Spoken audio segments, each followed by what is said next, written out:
Today I want to talk about why I choose digital product and what are the benefits of selling digital product. Hello everyone, I am Sarah and welcome to my YouTube channel. One of the main reasons that I choose digital product was because I am a graphic designer and all my work is digital, such as vector, poster, illustration, and so on.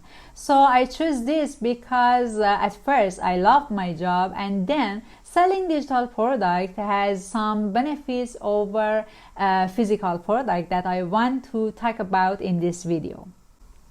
The first one is no need to store. Our final product is one file or more than one file in different formats such as PDF, PNG, MP4, SVG, EPS, and other formats.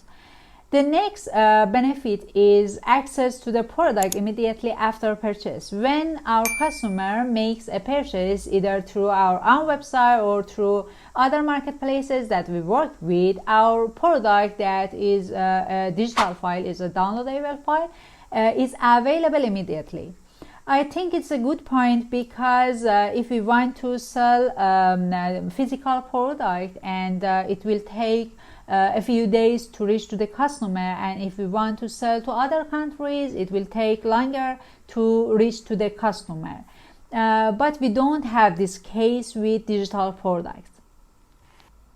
The next thing that can be added right now is about shipping. Since our product is digital file, is downloadable file, there is no shipping cost. I think the case of shipping is one of the reasons why buyers often stop buying. Another benefit is that our sales aren't limited to our city or our country. We can sell to all countries because it's a digital file and we just need to access to the internet. The last one that I want to point in this video is about updates. We can update our product with a new version in just a few seconds. These were the benefits that led me to create and sell digital product. Hope you like this video and subscribe to my YouTube channel. In our next videos, we want to talk about digital product ideas and how to create digital product, how to promote it, and how to sell.